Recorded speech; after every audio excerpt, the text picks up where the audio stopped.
Jeff, I sent the notice out regarding the observatory to the members of the Menominee Falls Club that it's Oh, okay, canceled for Sunday night, just so you know. great. Thank you, Ellen. I was gonna actually contact him and see, because I checked the weather last night, and it's like, oh, things don't look too promising. He said that, well, I just forwarded the information because it's a lot easier. So he said he's keeping an eye on Tuesday night, but it might be iffy. But he'll let us know. But for Yeah. sure, too many clouds apparently on Sunday. Yeah, hard to use a telescope if you got a cloudy night. I heard Menominee Falls, and I have to tell you, I have this is my part-time job. My full-time job is actually the parent company is in Menominee Falls. I'll let you take a guess at who it is. Parent company Coles? of Menominee Yep, Falls. you got it. Coles. Yep. What do you know? Yep. Yeah, I I have been just out to that ordered area in the past. We I don't just- travel nearly as much, but I used to go out there about once a year for some, meeting or event. Wow. I just ordered from them, so I'm receiving an order from them today. So But if there's any problems, I don't work for Kohl's. If it goes well, I work for Kohl's. okay. Well, it went well. It's Okay. been coming very nicely. Okay, well, we're going to get started here. Welcome everybody to the Digital Forum, the place that you get your questions answered by a group of panelists that we have every day. Today, we are honored to have Scott Keys, who is a wildlife photographer residing in, is that Lehigh Valley, Pennsylvania? Yep. Spending hundreds of hours a year in the field, Scott has become a prominent bird photographer with a large social media presence, which he uses as a platform to share his photography as well as educate and entertain. He is contributing photographer to several publications and host of a YouTube channel, Wildlife Inspired, using principles of natural light engagement and a focus on the environment. He has photographed hundreds of species locally and across the US. He is currently incorporating native plants and habitats into his avian work. Besides that, for me, he's a Nikon photographer. We don't get many of those, so it's always great when I get somebody else that's into Nikon, although we're 50-50 Canon, Nikon, and some Sony, but it's always fun to get a Nikon person on. They're harder and harder to get. So we'll let you take it away. Thank you, Scott, for coming. Yeah, and thanks so much for having me. Like you said, I'm an avian focused photographer, so I fall into this bucket of wildlife photographer. But I will tell you that the vast majority of everything that I do is centered around birds.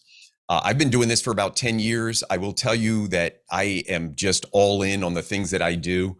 And I'm going to tell you a brief story about how I got started in just a minute. But I'm really excited to be here. I'm going to go ahead and share a screen. And I think if you can see me, give me a thumbs up and we'll get started. Yep. All right. So as I said, I've been doing this for a while now, for about 10 years, and I'm very, very serious about it. I'm going to tell you a few stories, and I'm going to share a lot of pictures. I've got 200, don't be intimidated. I've got 223 slides in this. It moves very, very quickly. So we're going to talk a lot about some of these principles as we get started.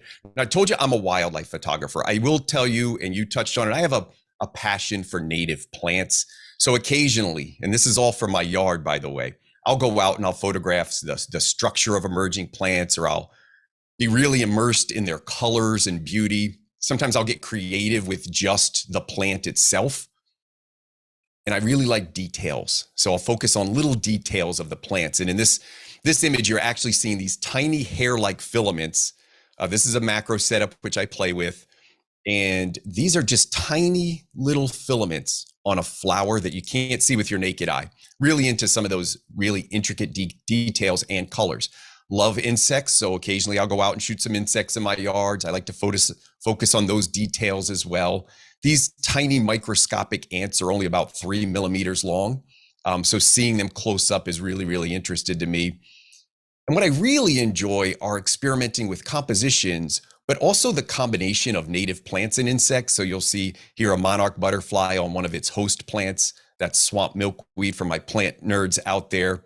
Here's a butterfly on some anise hyssop, or I'm sorry, a bumblebee on some anise hyssop, a sweat bee on some spiderwort, focusing on, again, these lovely soft colors that you'll see in some of my bird photography, I hope. A cloud bug, a bumblebee, and some native plants. And these are the things that I have found a great interest in. And while I tell people I photograph birds almost exclusively, there are occasions when I will photograph other things. So if a fox stumbles in front of my lens on a sandy beach right before sunset, or drinks in a puddle of water in the middle of winter in front of me, I'll take those pictures. I'll take a picture if I'm on vacation and I see a deer out on the horizon. I really like the composition of this. So you guys that are composition nerds will understand leading lines and how that works. I really like the leading line up to the ant here. If I'm up in Alaska and I, for the first time in my life, see a wild lynx, this is wild, and it strolls out in front of my car with a snowshoe hare, and I almost have my heart stop, grab my camera, go out to take a picture. Fortunately for me, it dropped the hare and had to go back and get it. And in that brief 3 seconds, it saw me and saw my camera. It looked up, and this was one frame that I got of this lynx in the middle of Alaska. And if I'm in the Arctic Circle and a giant behemoth of a muskox is feeding on fireweed, I will take a minute to photograph that species. However, with that said, I am almost exclusively a bird photographer. I'm gonna tell you a quick story about how I got started. So about 10 years ago, my kids were soccer players. I bought my first kit camera. I can remember going to Sam's Club and finding that entry-level Nikon. For my Nikon shooters out there, that was a D3100, and I had a little kit lens, the 55-300. That was my soccer setup. I used to start to take pictures, just like most of you guys. You got your first camera, and you start taking pictures of everything. Your dogs, the plants, some buildings, some sunsets. And I was just consumed with my children at the time, but also experimentation. And then we went on a hike. We were on a nature hike. Not for the purpose of bird photography, just for the purpose of being out. We went up to a place called Hawk Mountain, which is world famous for hawk migration up in Pennsylvania. I didn't know anything about birds, so I went in the middle of summer and there are no hawks there, but it was a beautiful view. As we were leaving, and it's very unusual for me, often we can think of times in our lives where events happened that changed our life. We don't always get to take a picture of the exact moment it happened. As I was leaving, at my feet, this bird popped up. This is the exact picture that I took over 10 years ago of this bird. Had no idea what this was, didn't know the name, or didn't even know the species or what the type of bird was. All I knew is I had never seen it before, and I was intrigued. And I got my camera home, and I started to Google, of course, Pennsylvania zebra bird, because that's the only thing I could think of that this would be called. And what it came back was a black and white warbler. And what was amazing is that not only had I never seen this bird, is it breeds right here local to my house. So within 20 miles of my house, these birds breed fairly prolifically, but I had never seen one. Started to research this concept of warblers and songbirds, like what are these things? And then I found out there were 26 other species of warblers that breed in my state, and I had never seen a warbler in my life. Yeah. I got a little crazy and started to research everything. Started to go out to every green spot on a Google map. And if you've ever looked at Google Maps, you know what I'm talking about. Those green areas indicate parks, or I was in all of them. I went everywhere that I could go to try to find birds. And I was very uneducated, but as I got better at the skill, and I started to learn where the birds were, and I started to focus on a few principles that we're going to talk about today, that same species I've photographed literally hundreds of times and may have seen hundreds, if not thousands, of individual birds. Those photos started to change. They started to involve interest or composition. They started to involve color, like this very clean perch. But it wasn't always about just getting a bird close on clean perches. I liked to include light and patterns in some of the backgrounds. Sometimes I would get these really intricate, neat looks This is a bird that's probably only about 8 feet away from me. The minimum focus for my camera is about 8 feet. Sometimes I would get them in their natural behavior. So I would get them feeding. This bird landed next to me with a bug as I was sitting on a rocky outcrop and landed right next to me. I thought for sure he would fly off, but he was too interested in that meal, and he let me get some really close detailed pictures. And I told you I'm a native plant enthusiast, and this picture was taken this year, earlier in the spring. This is a native azalea plant, and I've evolved my photography in many ways to try to start including native species. And it's not just the sole focus, but when I get it. So when this black and white warbler landed in this native azalea, I went pretty much crazy. Now, I'm going to talk today about a couple of concepts, and the 3 concepts that I've tried to include over the years. What made these images good? About 6 years ago, I realized that there were 3 things that in every image I tried to capture. Now, my focus is generally on portrait photographer, and I am not right. One thing that you all know about photography is there is no right or wrong. There are some rules which I love to break, but there's not right or wrong, there's style. My style is not the same for everybody. I will give you some recommendations, and you will see some things that you will say, that's not what the other bird photographer told us. That doesn't make the other bird photographer wrong. It just makes them different, and that's okay. So these 3 fundamental principles, which are all displayed in this photo, are light. What's a pleasing light look like? And there's not one right light for any one portrait, and I'll show you examples of that. The second thing is perspective. Generally speaking, with birds, that means getting eye level. It can be super challenging as a bird photographer because they're not always at eye level. Unlike people that shoot other humans or maybe even elk or deer or moose, which tend to be about the same height as your eyes, birds can be anywhere. So getting on their eye level can be extremely challenging. And the last thing is habitat or environment. Environment can just be the color of the image, the tone of the image, but it can also include things like where they live, the patterns in the background, and I'll show you examples of all of that today. Before we get started, I want to emphasize that point. My photography is not the best, but it works for me. And fortunately, a lot of people like it. I know that you mentioned I have a social media following on Instagram. So if you're curious about these, I've posted well over 2,000 bird images over the last 7 or 8 years. And I also have a YouTube channel called Wildlife Inspired. If you're looking to learn actually about bird photography, jump over there. I do some educational things. This isn't an instructional video on how to photograph birds. This is my conceptual, and I'm a very conceptual thinker. This is my kind of what I envision an image should look like. Now, I will tell you, I'm going to scroll down. I think you'll be able to see this. I do have to change the menu. I have a Flickr page, and it's under S Keys Images.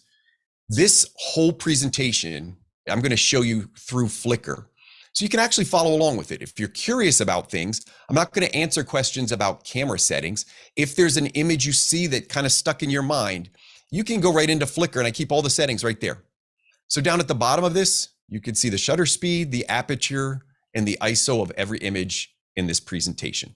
So if that's helpful for you, you can follow along. If you're fortunate enough to have 2 monitors, you can pop one up on Flickr and watch it in much better detail than a Zoom call.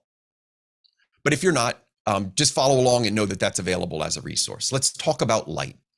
I'm a very logical thinker, and I like to break things into categories. So in this presentation, I'm going to show you 4 categories of birds.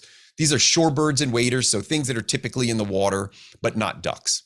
They are waterfowl, including ducks, so that's a second species. I've got a lot of songbirds in here, so that's a third species. And then I consider raptors to be birds in flight. So I also talk about raptors or birds in flight. So in each of these themes, we're going to show you every type of bird that I can think of.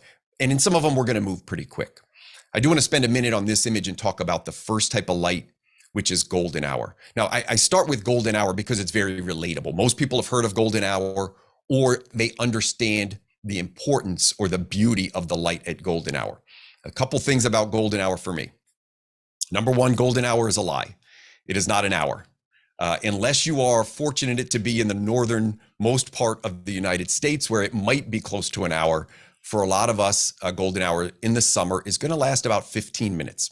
In the winter, it may extend depending, and again, if you're in another part of the world or another hemisphere, it's all going to be different.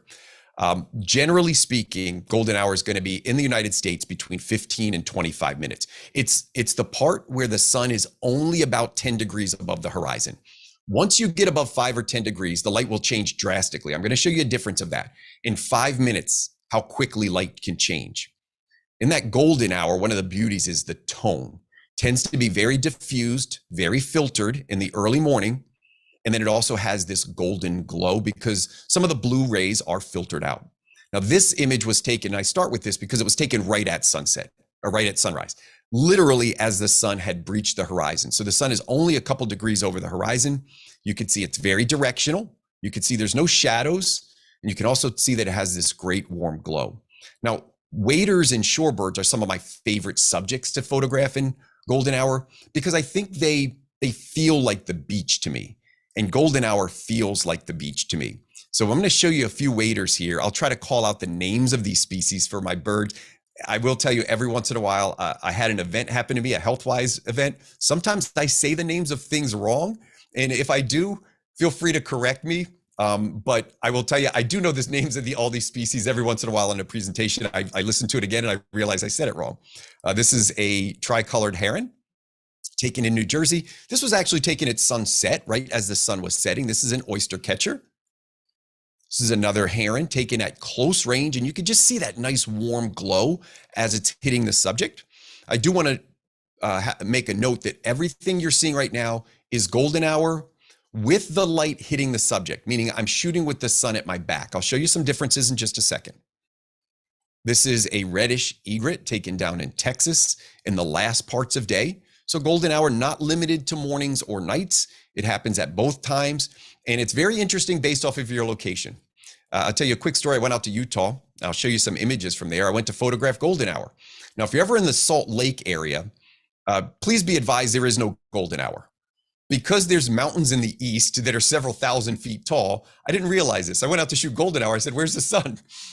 And I did realize, however, that at sunset, and I'll show you some of those images, at sunset, I got a really nice golden hour as the sun was setting because there were no mountains in this particular area to the west. So location is very important.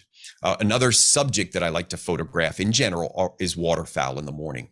I think they just light up very, very nicely. I'm going to show you a few examples. This is a bufflehead, one of the smallest ducks in North America. This thing is only about a foot long. It is tiny. If you've ever seen bufflehead, and yes, they're out in Wisconsin, you will notice how small these birds are. This one came swimming right up in front of me. And you can see the engagement. What's really important, we'll get to this concept in a minute. Please note on all of these, the birds are in a natural state. They're not baited or drawn in, and they're always engaged with me. So they never feel like they're looking away. My goal with wildlife is not to be a participant, but to be a spectator. And if I can get animals comfortable with me or not know I'm there, I'm much more likely to see behavior that is appealing and interesting. So just notice that head is turned toward me and everything is very, very relaxed. This is a common merganser female taken during golden hour. And you're going to see that repetitive theme of light and tone. This cinnamon teal was taken down in Arizona. By the way, the cinnamon teal is my favorite duck. I have not been very fortunate in photographing these. I've only photographed a couple in my life. They tend to be in the west, in the southwest, although they are not really an eastern species. This is an eastern species. This is a hooded merganser, one of my more common ducks in the winter here. And you'll see the golden tone in the background. I'm going to juxtapose two images, both at golden hour, but both a little different feel. This is the male with a golden background, and this is the female. And notice the difference in the background. No golden tones in the background, but a lot of warmth on the actual subject. This taken just as the sun came up, and you could see that warm glow that shows in the neck and the hood of this female duck. Another golden background taken at night. And we're going to transition now over to raptors. By the way, photographing raptors in golden hour is really, really difficult. They tend not to be as active. I shoot wild birds.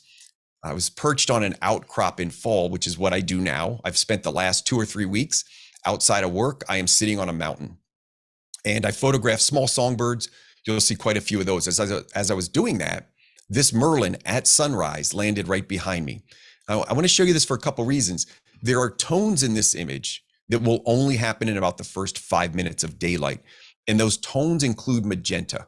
And it's a very, very appealing color. It is very, very difficult to achieve because the bird has to be there in a 5 to 10 minute window for you to get this color to show.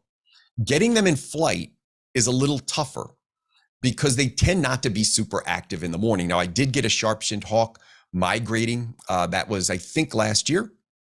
This was a red-tailed hawk taken out in Utah.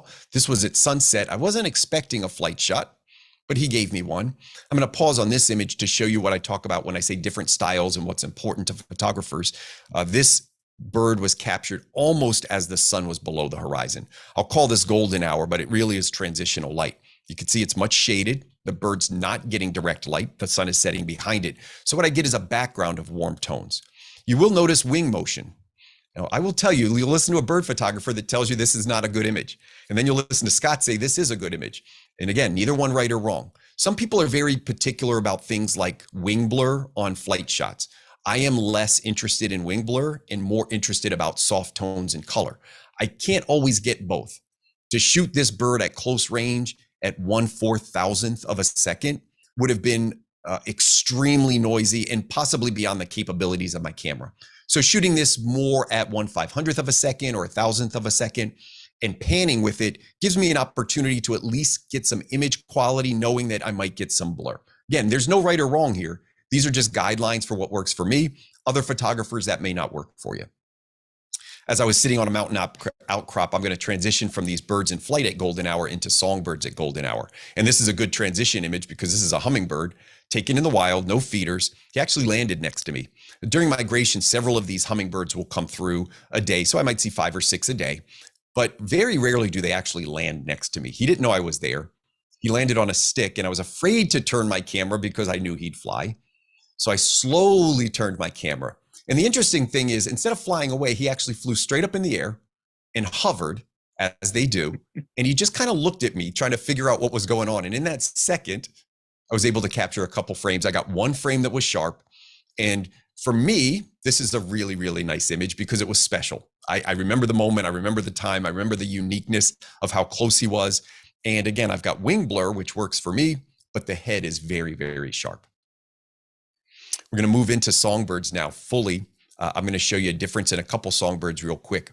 This is, again, golden hour, very difficult with songbirds. Not my favorite light for songbirds because they're not always there when the light is great. I'll show you some other light in just a minute. But notice the same species taken at golden hour with the sun at their back. No right or wrong. One of these images might work for you better than the other.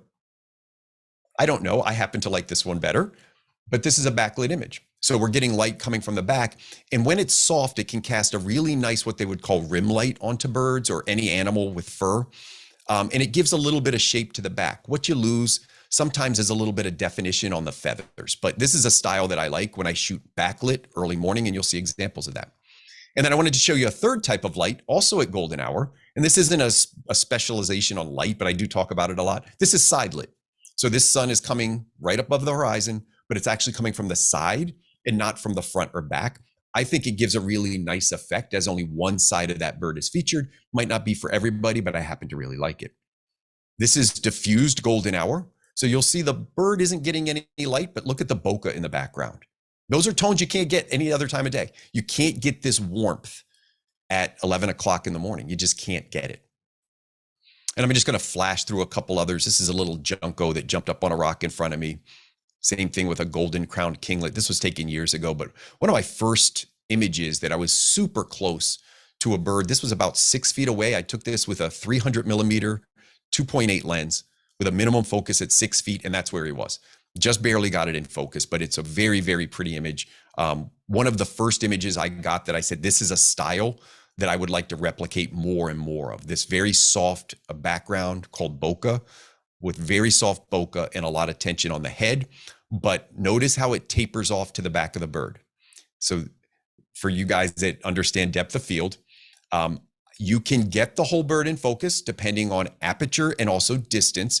But as birds get closer with a smaller aperture or a lower aperture, what will tend to happen is the bird will dissolve. So if you look at the tail of this, completely out of focus. if you look at the eye, completely in focus. Is it for everybody? I don't know, but it's for me. And I really like this effect. I will tell you this, I've had people challenge me on bird photography and say, but the whole bird's not in focus. To which point I say, think of all of the genres of photography for people.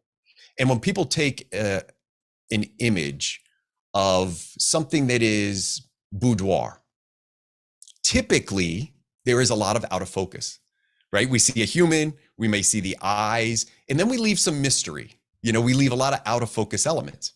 Not the same with street photography, not the same with headshots, all taken of people, but all with different effects and different appeal and maybe different intent. So again, there's no right or wrong in anything. If sharp bird photography, head to tail works for you, that's great. For me, I like to play with this idea of birdie boudoir, where it has this very soft feel and only certain elements are in focus. This is a peekaboo shot taken at golden hour. This is a blue-eyed vireo. And then I just want to show you a couple grassland species. These are sparrows. This is a grasshopper sparrow taken right at sunrise on some dock plant. They call this plant dock. This is a dick sisal. We do not get many of these in Pennsylvania. I think you'll get a few out in the Midwest, probably more than I do. This is the only breeding species that we have one population that breeds in my county. It comes back every year. I was fortunate enough to get it feeding in oak and just notice the soft colors, the isolation of the perch in the background. Now, when I talk about those three concepts, light, perspective, and habitat or environment, all of these images, if you think about those, you'll see them all coming together. The habitat or the color of the background, the great eye level perspective, and then the really, really soft light. I want to show you this one because this is also in a golden hour image that looks different. And this is what happens when you reverse the light and the light comes through something. So you get a very pleasing bokeh coming through the trees in the background. That's the sun rising. But the bird itself is actually in shade.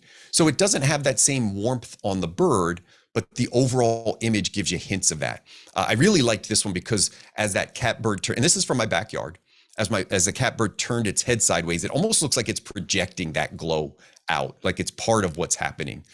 So I really, really liked that. I'm going to move into a different type of light, but I want to highlight 3 images that I took down in Texas. We're going to transition from golden hour to what happens before golden hour. So we're going to talk about blue hour and how appealing that can be and what the colors look like. This light, however, is magic. I don't know exactly the dynamics behind what happened, but this was taken well over an hour after the sun had risen, about 2 hours. And there was tons of fog and mist in the atmosphere. And in that weird combination, I somehow got these bluish tones with some golden tones. All 3 of these images taken at the same time within maybe 15 minutes.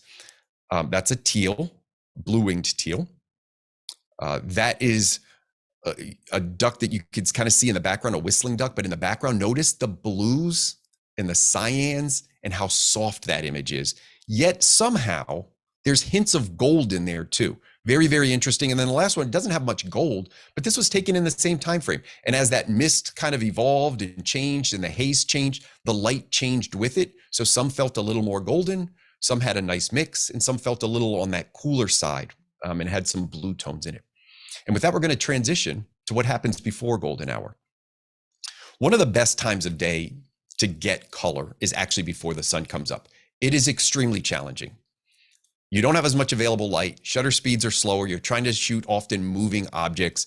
Very, very challenging, but the rewards can be high. So I want you to notice the colors. I'm choosing this image specifically, not because I love the image so much, but I want you to notice the range of colors here. The top are some out of focus clouds that are catching light before the sun has risen. And the bottom is those blue tones before the sun comes up. And this is a very typical palette of what happens before the sun comes up. I've mentioned how hard it is because you don't have a lot of available light. This one is completely in blue hour, well before the sun came up. So about 30 minutes before the sun came up, the city lights were in the background. This is taken in Utah. Not a lot of detail on the bird. So if you zoomed in here, you'd say, oh, it doesn't really look like a great. This picture is about a feeling, not about a hyper detailed bird. And so to get this, you have to give up some things. And what I'm giving up is a lot of shutter speed, a lot of quality of light on the bird. And what I'm trying to do is just put the bird into context of this background of the city. Some more blue hour colors. This is a turn taken as the sun was just about to rise. Notice these again, blues and pinks are common palettes for this. Those lights in the background, by the way, are city lights from across the bay.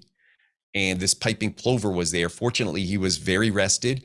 And every couple seconds, I would scooch a foot and then I'd scooch another foot. And once in a while, he'd look back to see if something was moving until I could line him up into that bokeh. So it didn't start there, but it's kind of where I wanted it to get. And fortunately for this one, I was able to get it there in that blue hour light. This merganser was taken right as the sun was about to come up. Those, again, are city lights in the background. I've shown a couple of those. Notice the really just purple and blue and magenta in this image. This is not a quality image. If you zoomed into the head, you'd be like, it's not completely as sharp as I'd like it. It's not as sharp as I'd like it, but it did have some really great color. Don't know that I would print this and put it on a wall, but I liked the tones of the image. And then this is one's at sunset. So the other ones were sunrise, doesn't have to be sunrise. You can see the same color palette here featuring some of those pinks in the water reflection. We're going to switch a little bit now. We talked about golden hour. We talked about what happens before golden hour. Those are all areas with light available. But there's another type of light that's overcast, diffused. You hear people talk about this as like a soft box, like these clouds acting as soft boxes. Sometimes the clouds can be very, very favorable. They can be light and just filter out the sun. And my favorite subject for this light is actually songbirds. One of the reasons I like songbirds in this light is because I have more of it. So on a cloudy day or an overcast day, I could shoot for hours and the birds might be available. If I'm just trying to capture golden hour, I might only have that 20 or 30 minutes to find the subject on the right perch in the right area. It might not be enough. This is an indigo bunting on our native, if you're Pennsylvanian, I know there's not many in here. This is our native state plant. This is mountain laurel. This is a cerulean warbler, fairly rare warbler in great decline. This is a species that's going to be endangered. So if you've never seen one before, go out and find one now, because in another 20 or 30 years, they're going to be really, really difficult to find. And you could see the soft light. So much different than the golden hour. Notice the tones. I'm going to feature that idea of this soft light through these songbirds and show you how pleasing it could be. This is overcast. There are some feels of golden in there, but it's very overcast with this Philadelphia vireo. This is a golden winged warbler, absolutely stunning looking bird. And this, I'm going to pause on this. Not my favorite image, but I'm going to geek out on you a little bit. So if you're a bird person, this is called a Lawrence's warbler. I put this next to the golden winged warbler for a reason. This is a hybrid. This is two species, mixed species that interbreed and they produce offsprings. If there's any geneticists out there, you can help me with this. They produce 16 potential variants. One out of those 16 is called the Lawrence's warbler. So not only do you need to get the hybrid, 15 of them are going to be called Brewster's warblers. One of them is going to be called a Lawrence's warbler. The only Lawrence's warbler I've ever seen in my life. I photographed it here on an overcast day. Just a plain background. Again, not my favorite image, but one of the most beautiful and unique species I have ever seen in my life. Right after the rain, you can actually see, if you look closely on this image, you'll see some of these raindrops on the leaves. Very, very soft feel. Overcast day. This is a Blackburnian warbler, beautiful bird. This is a black-throated green warbler on our native hemlock trees. Chestnut-sided warbler. Just notice that overcast. This can be taken an hour after the sun rises or 2 hours after the sun rises. Normally you just get a lot of time. This was a little bit of a unique lighting situation, well after the sun rose in a heavy mist or fog, but not clouded. And I got this beautiful light. This is one of the nicest lights because you can actually see the leaves have a nice green color. And it's almost like I put a giant softbox over the bird and just photographed it like you would in a studio. Really, really beautiful light. Had it happen again here, a little more mist this time. You can actually see the grays in the background on this red-eyed vireo. And then we're going to switch a little bit of this conversation. So we talked about light. We talked about golden hour. I didn't get into all the details. I'll show you a few more maybe as we get through. We talked about golden hour, blue hour, the difference in tones. Then we talked about overcast or diffused light and how pretty that can be for certain species. When we get into waterfowl, Overcast light, not always ideal. I showed you some golden hour, but I'm going to move quickly and I want you to notice the feel of these overcast images.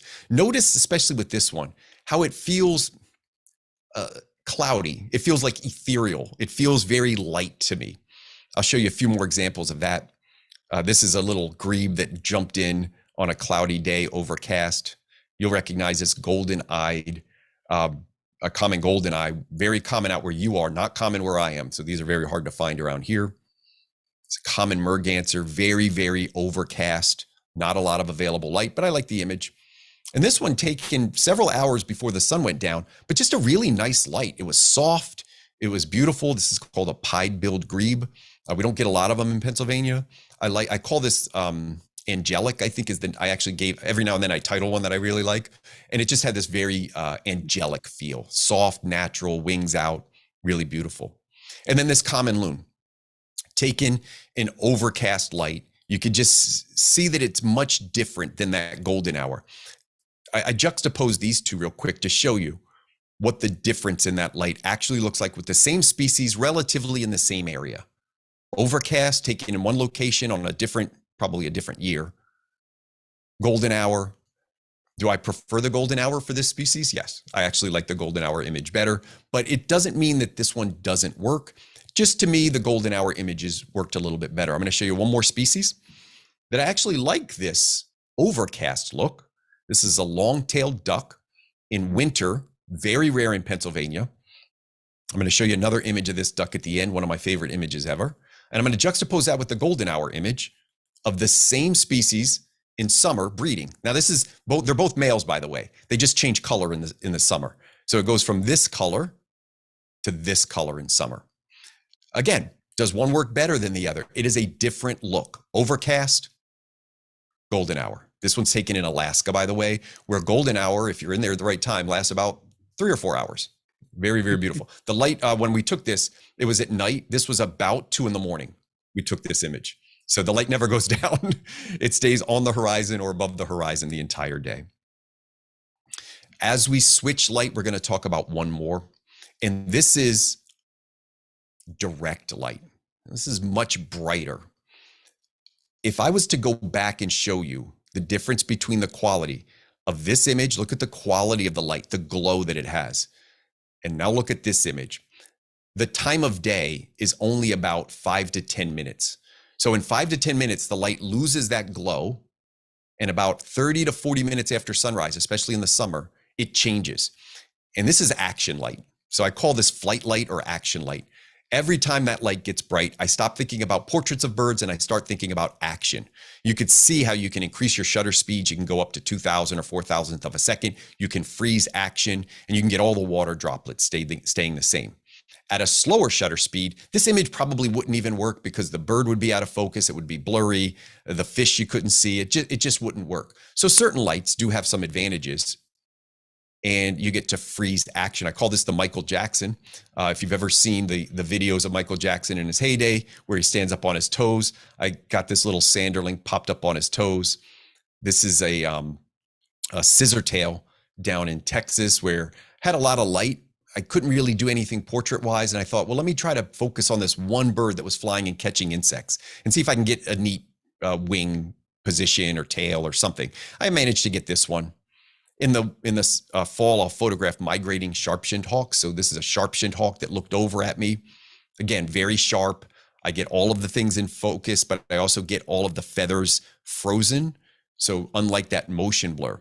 Now, to me, the light isn't as appealing, but I do like these action shots. I took this one recently of a sharp-shinned hawk coming directly at my camera. They move at about 70 miles an hour. This thing is 12 inches long. This is not easy to do. So every now and then each season I'll get lucky and find one that's flying right at my camera. And that's what this one did. This is a Merlin taken last year. Again, in that more direct kind of that action light. And this is a kestrel that I took, I think just about 2 weeks ago. This is a Swainson's hawk taken in flight. You'll notice that the light is different now, but I'm just trying to show you a couple examples of raptors in flight. And then one more light I want to talk about before we get into perspective, and that is mixed light, where you have actually 2 lights in the same scene. To explain what that is in this bird is in the shade. It's under a canopy of a tree, but in the background, it's getting direct light on some trees behind it. And in that, you get this really interesting color palette. I'm going to show you a couple examples of this. This is a kingfisher that's in shade, requires a little bit of post-processing to bring up some of the values so that it stands out a little more. The background is several hundred feet away getting evening light. So the light's on the background, the bird is in the shade. Very similar here with color. Very similar here with color where the bird is actually in the shade and there's a warm glow behind it. And then this light, we're going to call this side light. It's just a type of lighting that you can use for dramatic effect. Here the sun is up, but it's hitting the bird only on one side. There's a few examples of that in here, of this mixed light or side light. Sometimes we call this dappled light, meaning that the light is coming through the tree canopy and it's only hitting certain things. I don't know how this happened other than I got lucky, but the eye was in the light and all of the other light was filtered or hitting leaves. So you could see in the leaf behind it, there's a little bright patch back there. That same bright patch hits just below the eye and on the back. Everything else is in shade. So really interesting effect with this dappled light. Here's another one. This is an oven bird that was perched. The light was coming through. Now I did burn the sides a little bit on each to enhance it, but it basically looked like a light beam was coming through the forest and only hitting the bird. It takes a lot of time to get, this isn't intentional, by the way. This is strictly luck. When you're shooting in dappled light, you're just rolling the dice that something cool is going to happen eventually. And then a couple more images of backlight where the light is behind the subject and adds an interesting effect. This is a American widgeon. It's an American avocet. Again, the light directly behind the bird. And when that happens, sometimes you'll get things like silhouettes. So these are some silhouette shots I've taken over the years. You'll see the rim light on that baby piping plover there. This is a black skimmer. You can see the water droplets popping up, getting the light from behind the bird. It's interesting for me to play with shape. This is a Dunlin. For bird people, this is pretty recognizable with that long bill and the bokeh in the background. I like playing around with silhouettes like that, where the bird's easy to identify. A sunrise image, a different silhouette. This is the common loon taken with a wide angle lens from a kayak. I don't know what the loon was doing, but it followed my kayak. It was literally just swimming next to my kayak. So I changed lenses in a kayak. I put a small lens on. I stuck it down below by the water, and I just kept shooting images until I got something that I thought might work. And I actually got very lucky that this silhouette worked. A few more silhouettes. This is before the sun. Again, notice the colors pre-sunrise. And then this one taken as the sun's coming up. So same species, just in two different lighting situations. And with that, we're going to exit the lighting part of this. I actually do a full hour, maybe even more, on just light, because I think there's so much to talk about. For me, light is the alpha and omega for all photography. It doesn't really matter what you do. Focus on light, to me, is critical for beautiful images. Now, there is two other components to this. So it's not just light. You can have great light and do a lot of other things wrong, and your image may not be great. So I want to switch and talk a little bit about perspective and what it creates. So the second element of this presentation talks about perspective. And one of the key components to perspective, especially with birds, is the ability to get eye level. And what it creates is engagement. It creates a draw to the subject that isn't there when you're shooting down or shooting up. Now, there are times when those angles will work, but in general, if I was to make a general rule, always be eye level. And when the bird is low, like these shorebirds, I'm going to show you a section of shorebirds. I'm resting the camera on the ground. I'm literally balancing it on my fingertips, and I'm moving it with my fingertips left or right. Sometimes I'll put a small, tiny pillow, like a waterproof pillow down to do this. But I don't even put it on a tripod. I literally just try to get as low as I can. The eye of this subject is probably an inch or two over the water, which means my lens has to be an inch or two over the water to get the perspective that I'm looking for. Look at how close the eye is to the water, but it feels engaging. It creates a much different look, by the way. For those of you trying to separate photography, try to do what most people aren't. So when most people are on their knees shooting down or setting up on a tripod, which might be a foot or two above the water, if you get down as low as possible, you can get some really interesting things that look different. This one's interesting because there's actually like a little ripple of water coming up as I'm photographing him. This is an eye level look. Notice I'm seeing under the belly of the bird. I'll show you a better example in just a minute. But as this semi-palmated plover was pulling a worm, I'm shooting so low that I'm actually shooting under the bird, and the eye is probably exactly at camera level. One of the things about perspective, and I'll mention this with shorebirds, is if I shot this same bird 2 feet above the water, I'd be shooting down and my background would literally be sand that was in focus. And there's really not a lot of pretty stuff about in focus sand. So if I can add, change perspective and add a different background, this is the water. So I'm actually so low that he's on a little hill and I'm shooting over him into the water, completely out of focus. Now I'm adding a new color to this image. I'm eliminating some of that really unflattering sand. And you can actually see a little mound of foreground sand. If you look at the bottom of the screen, that's sand that's just so far in the foreground that it's also blurred out. So I've got bokeh in the foreground and background, and I've got this piping plover in this tiny depth of field where all of that sand is in focus, but it's not occupying a lot of the frame. I do videos on this stuff, and I did a whole video on low angle photography where I showed what happens when you shoot from 6 feet, 3 feet, 1 feet, 6 inches and on the ground, and the difference in perspective. So if you're interested in low angle photography, go over to YouTube, find my video, just type in low angle photography, wildlife inspired. You'll get a video that demonstrates what that looks like. So perspective matters for a lot of reasons, to create engagement, but also to change the way that the image looks foreground and background. This bird is not as big as it looks, but I'm actually shooting up on it. So I'm laying down and he walked up on me and I actually shot up. It gives the illusion that these birds might be bigger than they actually are. Really interesting moment where I capture a bill just touching the water. I still remember this image taken from we call these floating blinds, but we're actually camouflaged floating in the water. And this rail had no idea. These are secretive birds. They hide in the marsh almost all the time. And it came out to get a drink of water. And it just looked amazing. Like the light was just perfect. Everything about that image I loved. And when I told you about low angle photography, this is also captured in a floating blind. I'm actually shooting underneath the belly of a skimmer.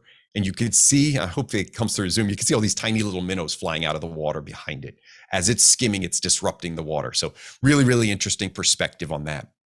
A few other waterfowl images with very low angles that are creating engagement. This was taken in Alaska. This is a Pacific loon. Amazing colors. That's a hooded merganser female, very, very close.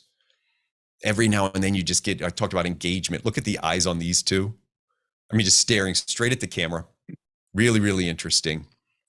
And I mentioned every now and then perspective can make things look bigger than they are. This is actually a pretty small duck, but he came so close that I was shooting up. So I was down on the water, and as he came in, I had to raise my lens, and it changes the dynamic. I will challenge you to speak to somebody who is significantly taller than you are or significantly shorter than you are. It actually changes your perception of the engagement. The same thing happens here. As I'm shooting up at this duck, it all of a sudden gets this very big presence, this ominous presence. So going darker with the exposure really, really worked. And this is an image I actually like quite a bit. Every now and then, we can use perspective to include things the way we normally wouldn't think, and we can put them into habitat. If I was shooting up at this eider, all I would see is water. But by getting low, and I don't advise this, but by getting low, I waited for this eider to pop up on a wave. So I actually waited for it to get to eye level. And as he rose, I would take shots. And as he sunk, I would not shoot. And then he'd rise and I would shoot. And so I thought that was a really interesting one. And then perspective with hawks, achieving eye level perspective with flying birds is not easy. You have to get up in the mountains normally. I've gotten several over the years where I just really liked this engagement. Look at the engagement on all of these, the habitat that's in the background. I'm not shooting blue skies. I've always got something behind the bird to give it context. And every now and then you just get that dead on engagement where the eyes are looking right at the camera. And this is one of my first images that I really liked of bald eagles, where I'm shooting through it completely with a really nice background behind it. And with songbirds, these eye level perspectives, I'm going to show you a whole series of songbirds. Look how engaging these birds look. They actually look like they're modeling for me, like they're actually posing for me, but they're simply not. They're just moving through the lens.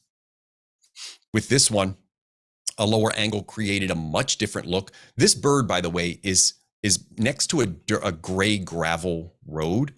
So if you look in the foreground, you're going to see this gray color down there. That's gravel. I'm on the ground shooting it to include that foreground. If I stood up 3 feet and took the same image, the gravel is in focus. It's not appealing. The wheat behind it, or the field behind it, is in focus. It's also not really appealing. By moving down, I get the gravel out of focus, and I get the entire background, which is about a mile away, completely out of focus. So a really interesting case of how perspective doesn't just create environment, but in this case, it changed the whole feel of the image. It made it a very soft image. That's going to lead us to one of the last pieces we have, which is habitat, environment. Where is the bird and what does it look like? Now, sometimes a pleasing image can just be clean. So I call this kind of a clean shot. Often with songbirds, you're going to see a focus on perches. I'm going to focus on a couple of these images. I just want you to notice this lichen colored perch that added interest to an otherwise very sterile image. Here I've got a native vine twining around a branch, which added some interest. So again, the rest of the image kind of sterile, but thinking about habitat and where they are in the environment really adds some dimensions when you include these perches. Here I've got a little flower cluster. This one at the top of a really interesting perch. This is native rhododendron, and it's just starting to flower. So you see that bud at the top. I waited, I was praying that over the years, I've been trying to get this shot. It probably means nothing to you guys, but for me as a bird photographer, I go out there all the time and I'm like, man, one day I hope something lands on the top of one of these things. Eventually it did, and I was able to post it. Look at this interesting perch, a really good contrast, monochromatic bird. Remember, that's that black and white warbler, the first, we call it a spark bird. It's the first bird that gets your interest, it gets you going. But notice how it's contrasted on this red maple that is just emerging in spring, and it's completely red. That's the natural color in the spring. So to me, this one was a really interesting contrast with the perch and the bird. I sat on a cluster of berries several years ago. I would hike up into the mountains and sit and wait for something to land on these. And it was several trips. Nothing had landed on them. I was getting really frustrated, but I committed to doing it. And one day after the rain, if you look at these berries, they have little raindrops on it. This northern parula was migrating and he just landed exactly where I wanted him to. It doesn't happen often, and it takes a lot of time to get those types of images, but when they work, they really, really work. This is a field sparrow perched on some purple cone flower. This is a native plant. Notice the background. This idea of patterns in the background is really appealing to me. It's not going to be for everybody. Some people like very sterile images that don't have a lot of patterns or distractions. Some people may think this distracting, and that's okay. For me, I love it. I actually try to get this in my photography. Talk about perches. We had pine cones laying all over the ground. There were perches. We brought a bunch of the sticks on the ground and propped them up all over where these pine warblers were hanging out. And this one actually landed on one of them. So we got really lucky that he came onto that cluster. And then notice the details. Can't really zoom in on this one too much, but if you can, look at the feet of this bird. Sometimes the interest of a photo is in the tiny detail. So you look at it and you're like, oh, that's a nice interest, or that's a nice image. And then you look and you say, are his feet grabbing the ends of the pine needles? And that's where he's at. His little tiny feet are grabbing these little pine needles that are about a half an inch long, and he's perched on those tiny little needles. It gives you a sense of the weight of the bird and how small and light they actually are. So I really, really like that image. Even though when you first look at it, it's good. When you look at the details, it gets a little better. I talk about putting things into habitat. This provides scale. So these are pine needles that are a couple inches long, and it really gives you a good idea of how big this bird really is.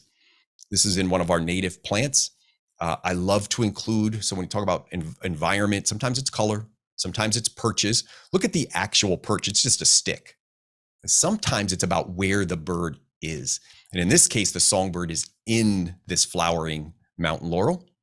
In this case, he's in emerging hemlock. I love those little bright end greens on the end. This bird is very rare in our state, very hard to photograph. I was very lucky. I captured this summer. It's one of my favorite images of the summer. And he was in a rhododendron plant, and those rhododendron bloom in the background. So that pink is the blooms of the rhododendron. It's really, really pretty. So not only did I get a bird that I try to get every year, and in most years I don't even see it, I got him in this beautiful plant with this beautiful background. This is my favorite image of this species that I've ever posted by far. And it just really, really works for me. A note on photoshopping images. I'm very transparent about what I do. Everything I do has to be true to what I saw, but it doesn't have to be out of camera. Exactly. So for example, the same way somebody might airbrush a model, I will airbrush things like leaves. So there are little spots on some of these leaves, and I'll remove those. And I'm very honest about that. Now, if you enter a contest for wildlife, you can't do any of that. So you have to be true to what comes out of the camera with some minor adjustments to things like exposure. But I consider my stuff wall art. I edit with this idea that I'm going to print it, even though very few things I do. I really liked that image. This is another very rare species. I only see this every couple of years. And when I talk about habitat, it's perched on a log surrounded by ferns. The entire area is just ferns with one log. So when he landed, he really didn't have anywhere else to land except that log. And you could see it created a really, really nice effect. It's not always about color. Sometimes it's about mood or season. So here we have an image that doesn't contain a lot of variety of color. Everything just kind of blends in, but it also gives you an idea of this sparrow and how it blends into its fall environments. This is a Lincoln sparrow on some dead cup plant. So that's a native plant that has been expired. This is a Nashville warbler feeding on some goldenrod. So again, it's about what is the bird doing? Where is it at? Does it feel right? This image, I think I put the wrong image in here. I tried to make this point one time that an image without the bird, is it still pretty? There was actually an indigo bunting, and I put the wrong version of this in here. There's an indigo bunting posted on here. The point I made was I put one in and I took it out. And is it still pretty without the bird? So when I talk about habitat, sometimes I'm looking at like, is it appealing? Is there something there, even if there's no bird there? Smaller in frame. And what do I feel? I feel a field of wildflowers. That's what I feel. And when I put the bird in there, it completes the image for me as a wildlife photographer.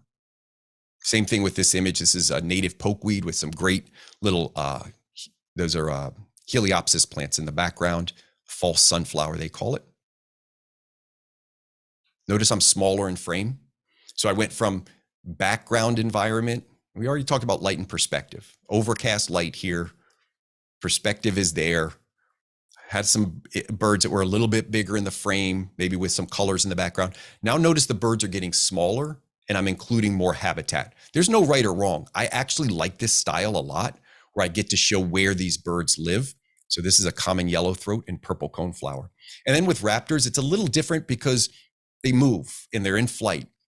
But with a northern harrier, this is how they hunt and this is where they hunt. So I thought it was nice to include a lot of these grasslands. I want you to notice the bottom of this image has mountains. So I'm trying to change my perspective and get as high as I can.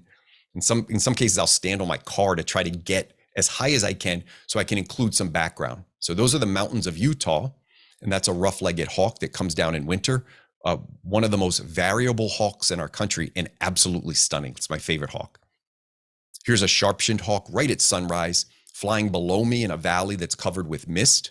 So again, it shows habitat, it shows area, it shows inclusion, it shows where they're at. And this is a golden eagle. I will tell you, as somebody who prides himself on being a pretty good photographer, I went up to a mountain last year.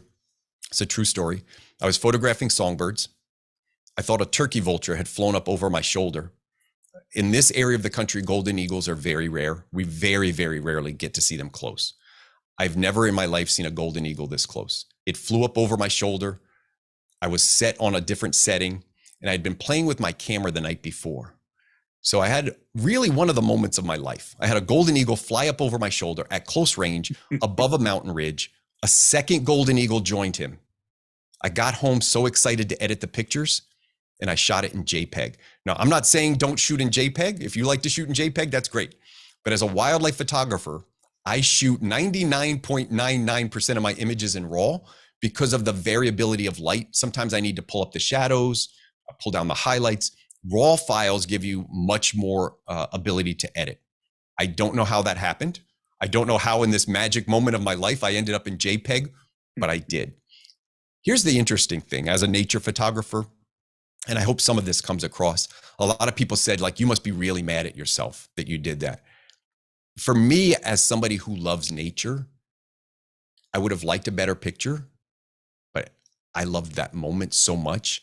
I could never post this picture and I'd be fine. Here's the thing about being great at whatever you decide to do. If you love to do it, you will probably get better results because you'll do it more often and you won't get frustrated and quit. So knowing that I screwed up this image of a lifetime doesn't make me want to stop doing it. I went out 100 more times since then. It really is that I truly enjoy these moments and I truly enjoy being connected to things. And so this moment, while not the greatest image I've ever taken, it was really, really special to me. I wanted to show it to you in this one. With shorebirds, we talk about habitat. I'll kind of get into this final segue before I wrap up. What does the habitat of a shorebird look like? So notice these two images, both including these like waves in the background. This one really pretty. This is an oyster catcher. Those waves are so out of focus, they look like clouds. It looks like, I don't know, maybe it's me standing on a mountain and he's looking at like over the valley and there's clouds around him. I really, really like that effect. That's the water in the background, including the habitat. This is a cattle egret that I think I took this last year in North Carolina. This is a wild horse. This is what they do. They have a symbiotic relationship. The cattle egret and the horse kind of work together. And I thought it was really important if I was going to photograph this species, I thought it really important to put it where I wanted it to be, which was either on a horse. I got a couple. I have one sitting underneath. I should have put it in this. Underneath a horse's legs where the legs are framing it and he's in the middle. But I decided to include this image instead. This is a rail. This is a marsh bird. It's a baby. But I talk about environment, habitat, putting the bird where it's supposed to be. I photographed these species out when they're not in the reeds. They're much harder when they're in the reeds. This is where the bird is. So I really, really like this image. Not because I put it on my wall, but I think it just kind of tells a story of this baby bird figuring out its environment. And I remember it just like stuck its head out. It looked around and then it walked out, it looked around and then it went right back in. But I chose this frame. I have frames where it's out in the open. I did not like those nearly as much. Not, by the way, not the prettiest looking bird in the world when they're out in the open. It was pretty jacked up looking. I wanted to include this with habitat, and it's not really about the total habitat, but this idea of what's not the subject. So sometimes the environment is just not what's the subject. And it was, for this one, it's detail. Focusing on a detail. What image do you select? And in this case, I've got 20, 30, 50, 100 images of this oyster catcher. I'm going to post one, and I find that little feather that's falling. And that's the focus of this image. It's, yes, the oyster catcher is nice. I got lucky in good light, eye level. Like I did I checked the 3 boxes. This one also had that little detail of the feather, which I really, really liked. And then sometimes habitat or environment or background also shows color or season. Notice the season. I mean, I don't have to tell you. Everybody knows. Everybody knows it's fall. Everybody here, like you look at this and you say, yeah, there's an eagle in it, but it's really not about the eagle. It's about this scene. It's about the feeling. And it's about that fall color. Here's a ruddy duck. Again, I don't have to tell you what season it is. You know, common goldeneye. And then sometimes the warmth of the season or the color. And so I showed you habitat, but now let me show you color. Let me show you what happens when you just get a background that looks great and it's warm. It's got tone. Most of this, by the way, happens at golden hour or blue hour. So those colors of the background are generally going to be much better in golden hour or blue hour. This is a black-necked stilt. Notice that warm, inviting. And really, these images are not about the subject anymore. Like if you looked at this and said, what's the greatest thing about some of these images? You would probably say, especially with this, like, see, it's a color. It's just an appealing, beautiful color. This one, I call this Merlot. It's one of the first images I took years and years and years ago where this concept of color stood out to me and said like, wow, that's what you can do with color. Some beautiful orange tones reflecting autumn. Now look at that. I got to tell you, I don't know if you like my bird photography or not, but if you don't like that, I don't know what to tell you. That is just beautiful. I don't like to talk about many of my images as being like beautiful. That one's beautiful. Here's the way it works. The sun is rising behind my shoulder. It's hitting a patch of trees on the far background. It stayed this color, and I kid you not, for about 3 minutes. And I prayed that this wood duck would swim in front of it. I posted this on my Instagram account because sometimes I fear that people think like, that didn't really happen. I posted the camera with the picture on it, and I took a picture with my iPhone because I said, somebody's not going to believe that that orange is really there. The orange is actually desaturated when I edited it. It was so vibrant on the camera. So I actually pulled it down. It had a little mist on the water. Now, to me, it looks like a creamsicle. Like it's got that orange, a little bit of white.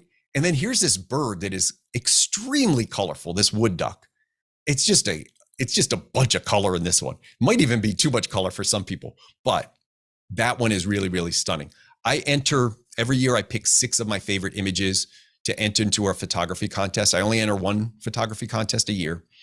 The last 3 years, I was selected on the short list for the portfolio, meaning I selected 6 images. They look at the total and they select a short list. I'm never going to win this contest. I have accepted that. I'm not the greatest photographer in the world, but it is pleasing to know that I get selected for the past several years. This image is one from this year, and I only post from the last 12 months. I don't go back into the archives.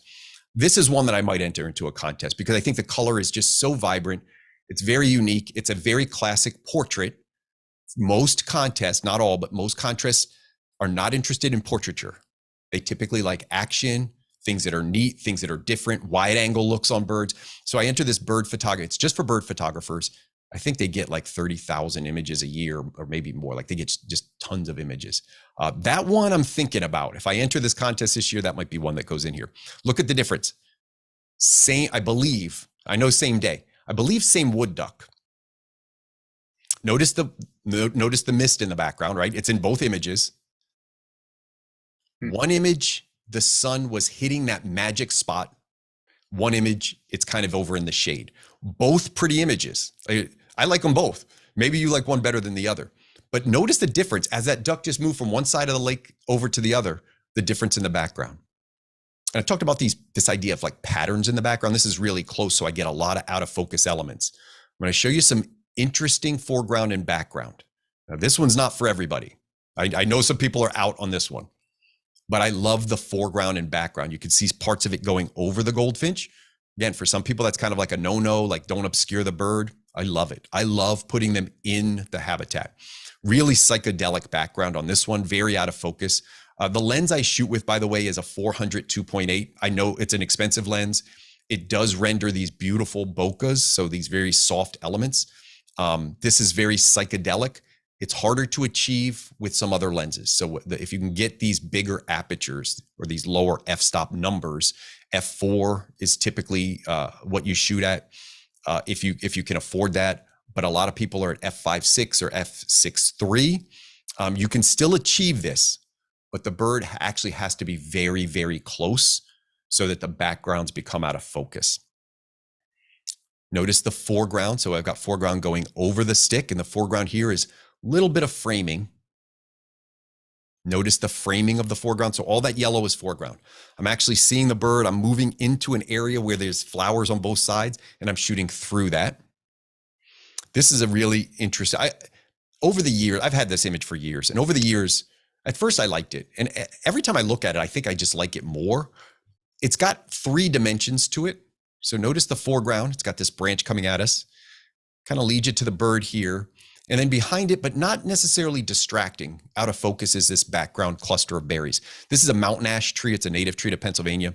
I really like this ovenbird image. I don't know.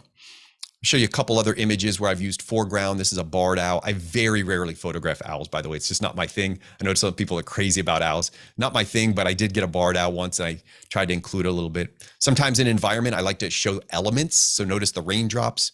Not sure if the raindrops are coming through on this one. He's actually in the rain. There's little streaks of rain coming up the top of that image. This one probably stands out a little bit better. I play a game sometimes where I have people guess my shutter speed. The shutter speed to get raindrops lengthened is typically between a 50th of a second and about 250 would be the high end, but normally around 100th of a second will give you these nice streaky raindrops. Now, the challenge is that bird is also moving, and 100th of a second on a moving bird is not a lot.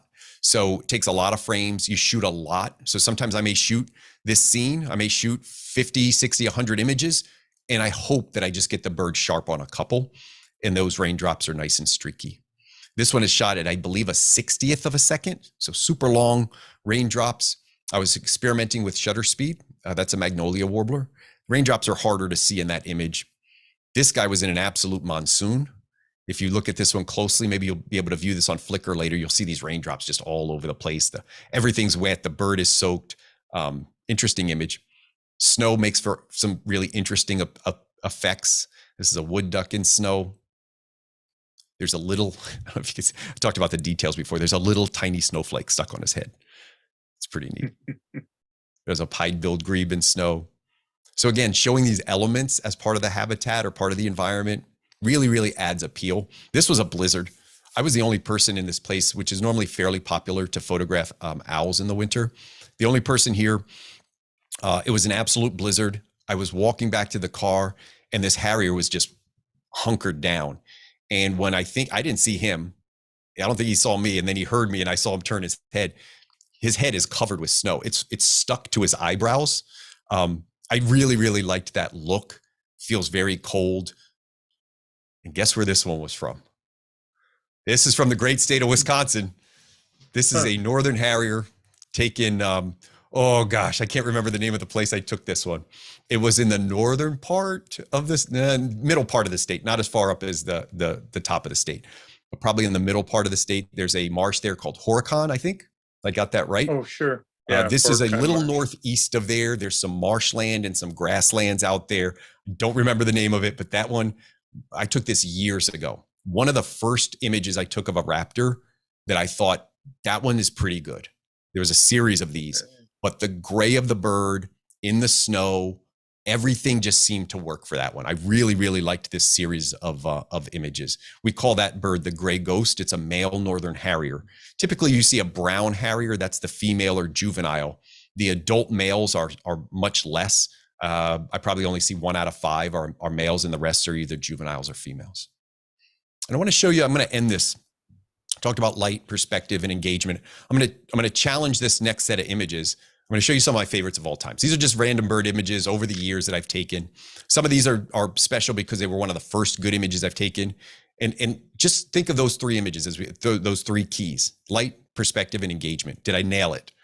And why are these my favorite? Engagement.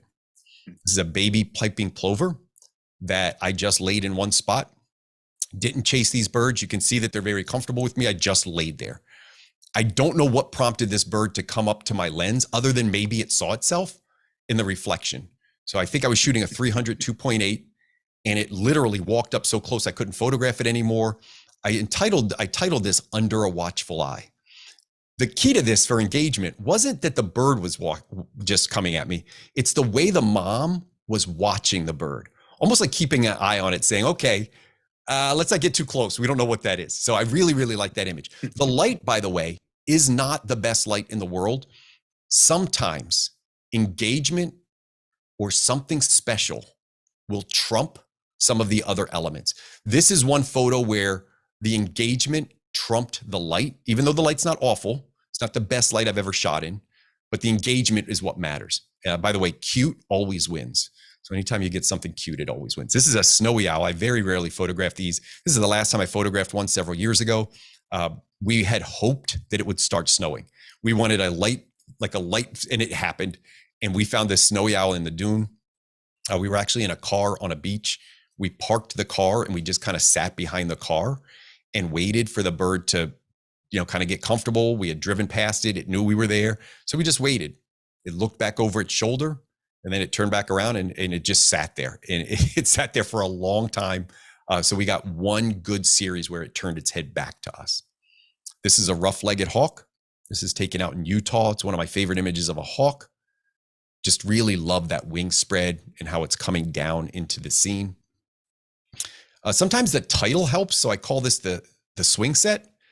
These kinglets look like little children to me. And the fact that it was on a perch that looked like a swing set, I don't know without that title and without seeing it that way, this would be one of my favorite images, but I really do. Some of these are fond to me. I look back fondly at that. One of my favorite images of a female golden winged warbler. We don't see a lot of females. They tend to skulk and tend to nest. They're not showy. They don't call. They don't present themselves. The males, typically for songbirds, are the ones that you see and hear because they want the attention. Females tend to do the job of rearing children, building nests, and feeding. This particular bird came over my shoulder and it was feeding and it was looking up at the top. And as it turned around, it gave me this unbelievable pose. I talk about that concept of birdie boudoir. That's birdie boudoir to me. That is just absolutely beautiful. Color. This is a cerulean warbler, one of my favorite cerulean warblers, shot with the light to the back. So the light's coming through the trees. It's hitting the moss. And I love that glow, that rim light that you're getting actually on the moss, not just the bird. So one of my favorite songbird images ever. This I call cotton candy skies. These are snow geese flying. The difficulty of this shot is I'm trying for intentional motion blur. This is shot, I'm gonna scroll down here and tell you what it's shot at. I wanna say this is shot at a 30th of a second. Okay, a 30th of a second. Here's the key when shooting that slow. I've got to get those heads in focus as they're moving. So I'm panning as they're flying. I'm taking my camera and I'm trying to perfectly time the panning with it. I take 1,000 images. I get about 6 or 7 that are actually effective, meaning the wings are moving and the head is still. And I'm focused on one cloud. That cloud lit up for 10 minutes. I never stopped my camera on that cloud. I don't care what other geese are doing anywhere else. The only thing I want is that cloud. This happens, by the way, after we talked about blue hour. This is after the sun has gone down. True story. I was with another photographer. There were about, I'm not kidding, 100,000 snow geese in 2 fields and they were flying back and forth. The other photographer, it was random. I pulled over and saw it. This person saw it and they pulled over. As soon as the sun hit the horizon, they left. Yeah. And as soon as the sun hit the horizon and those clouds lit up, I got excited. I did not post any images of the golden hour snow geese. Those were not the winners. The winner was this one. I have this rule with blue hour that's called stay and play. Every now and then things happen. If you ever go outside and you see the most beautiful clouds in the world, they will almost always be after the sun has just set. About 5 or 10 minutes, 15 minutes after the sun sets or before it rises, the clouds light up. And that's just the way the sun comes up. It just goes around the earth and it hits the clouds first. And then the clouds kind of change color and the sun comes down to where you are and you get your golden hour. Most of the golden hours don't feature these colors of clouds, very rarely. That one I like. That's called Cotton Candy Skies. It's a little loon chick. I mean, it's easy to see why I like that one. It's just cute as heck. I call this Fire Lake. It's another effect where the background's getting sun and the subject's in shade. This is not photoshopped. I actually entered this into a contest. All I did is adjust saturation and brightness. I had to pull up the duck a little bit and I had to pull down the background because it was so bright a little bit. I had to even out those exposures a little bit, but look at that duck. Look at how it stands out in the color. Love that photo. A wood duck I took a couple years ago that I really like the engagement on. This is from this year. I featured this one. It is a good image. It was my most popular image I've ever posted on Instagram. I don't know why. It got like 50,000 people liked this image. And that is a lot of people to like an image. It got shared all over. The colors are really beautiful. The sun, by the way, I always talk about this a lot. If you hear somebody say, always put the sun at your back, listen to them and then do something else.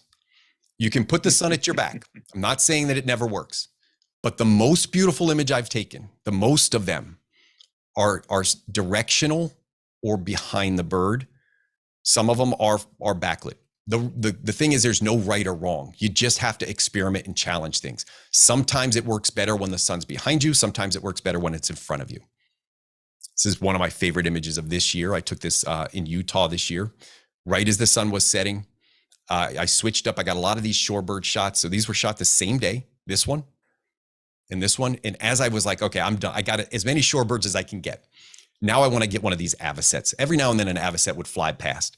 So I went up to my knees and I just panned as they went across, and I just tried to get them. Didn't get many, got one that I really, really liked, and this is it. I told you about, this is an art piece that I do. It's called Tranquility.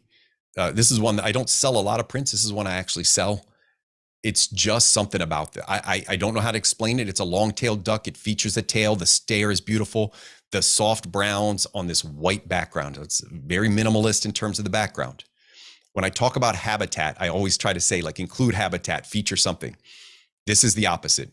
This is one where the pose, the color, the engagement, everything supersedes color and environment. This is really just about this minimalist pose.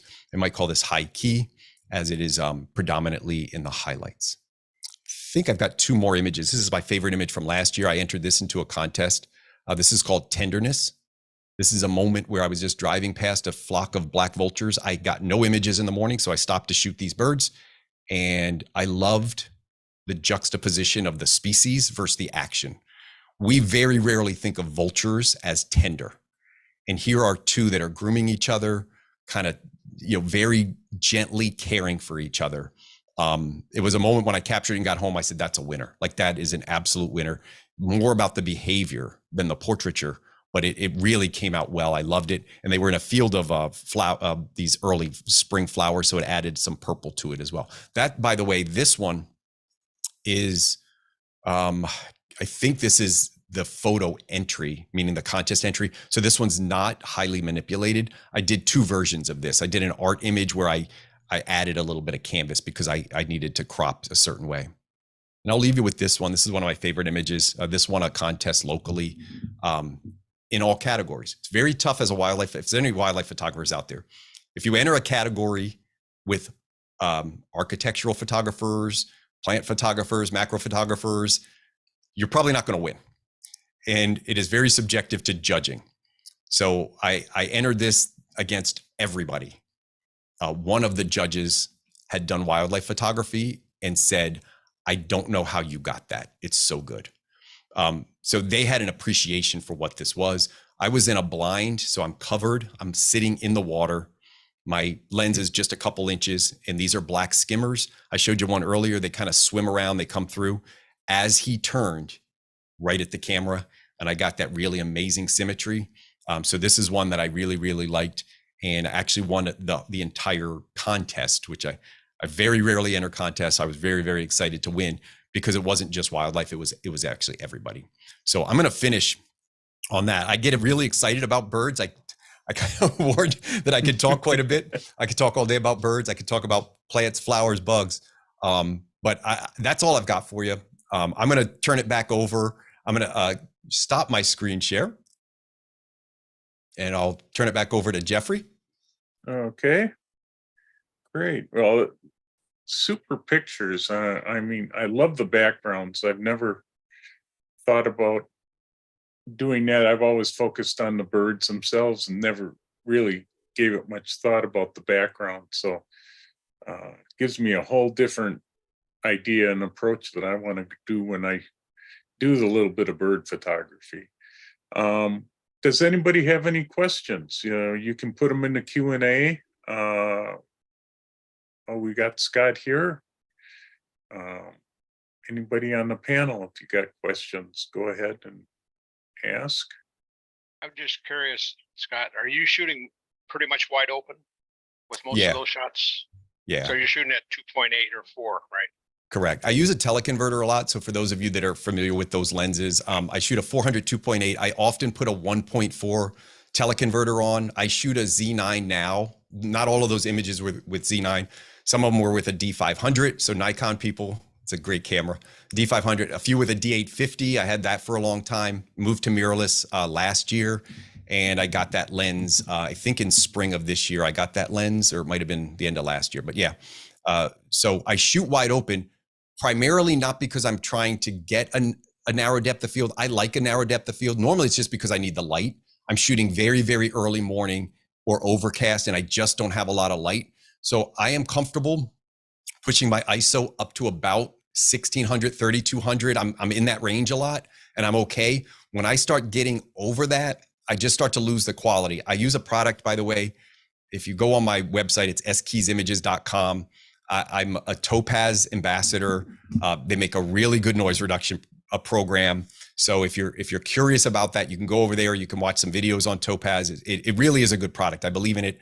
I used that product before I was there an ambassador for them. I think that's how they caught on to me, because I was kind of pumping their project. But yeah, that's the key for me, is getting as much available light. Now, if I am shooting hawks and there's a lot of light and I'm doing flight shots, I may stop down to like f8. So for those people that makes sense, that'll just give me a little bit better chance of getting more of the hawk in focus when they're further away. But when they're close, I talked about that birdie boudoir. I love that narrow depth of field where and I miss a lot of shots because of that. I'll get focus on the back of the neck, focus on the bill, and I'll miss the eye. But when I get it, it works for me. Yeah, you answered my next question. If you use denoise, yeah, apparently you do. Okay. Yeah, and there's a product called Photo AI, and that's the one I'm using now. It's evolving. I think they're moving away from all of the other software and going. I talked to a couple people at their company actually. It looks like they are going to probably retire the other software, and everything is going to be Photo AI in the future. But that's the one I use right now. Thank you. Scott, we got one from one person. How much do you crop your images? I will never go. So my native resolution is 8,000 pixels wide. So roughly, that's about what it comes out of the camera.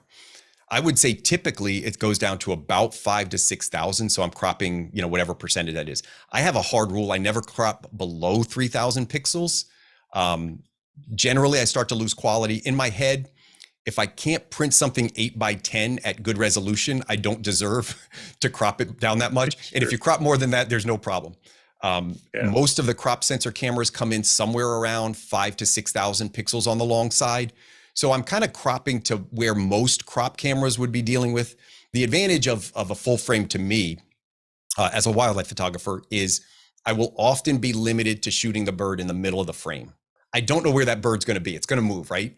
So I'm going to shoot it in the middle, and then I'm going to crop to compose it where I want.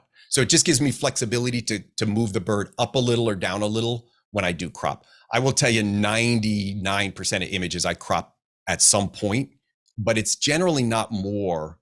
I would say an average would be like getting down to about 5,000 pixels wide, maybe 6,000. If I can get 7,000 pixels out of an image or 75, then that's a good image. That's a very large image. Some of the ones you saw in here, I have a couple on my back wall. So these are 24 by 36 prints. These are on an acoustic panel because it's in my office, but I have some on metal. And when you print that big on metal, you have to have resolution. It will show every defect possible. So yeah, I would say that's kind of an average rule for cropping, around 5,000 to 6,000 pixels. Okay, great.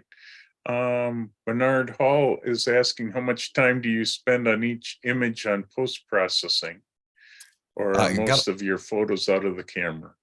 No, I post-process there's something in every image. I take some pride in editing. I don't mind doing it. I offer services where I edit for people or kind of tell them how to get the most out of Photoshop.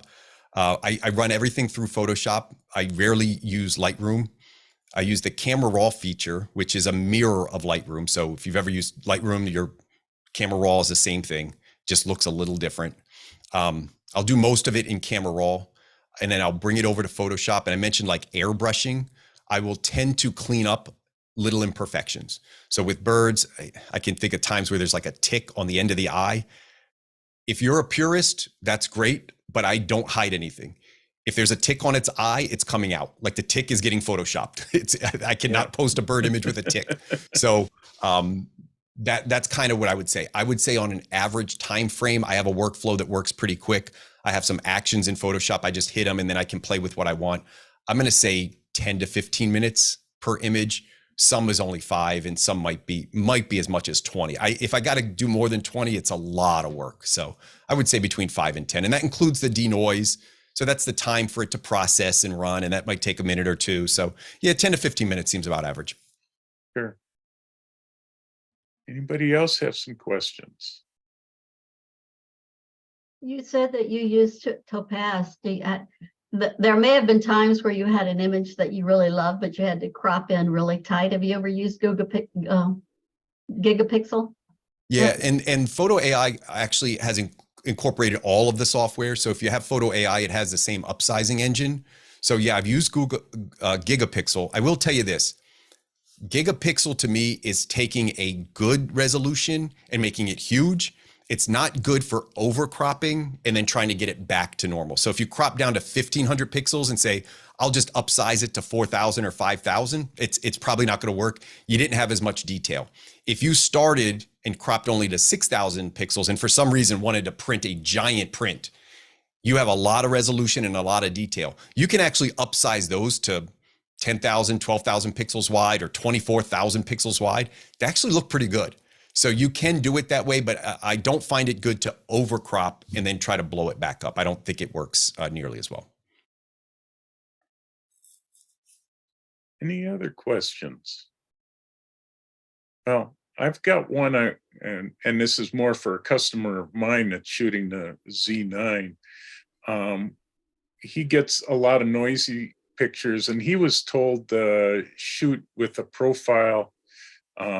Well, he uses Lightroom, but it would be the same in Photoshop. Instead of using the Adobe profile, he uses, was told to use the camera profile. Have you ever heard of that? No, I will be honest. I am technically pretty sound. I like gear. I am not there. I think sometimes in the world of photography, we get so obsessed with buttons and settings and other things. And we forget that if we just take more time in the field for bird photographers or wildlife, if we study behavior, we concentrate on light and we figure out, and I will tell you this, locations, getting a location is probably the most important thing. An area where there's not other people around, you can get comfortable where the birds are, where the light works well. It took me years. And of all the things I've done, finding the best locations was the most important. So I know some technical stuff. I will tell you, I could go into my camera profile. I'm not even sure I know what it said at. Yeah. Now, somebody might say to me, hey, have you ever looked at this? And I'll go look and I may see a difference for sure. But if I think for people, I know a guy that said he's so technical with his photography, he can't take beautiful pictures.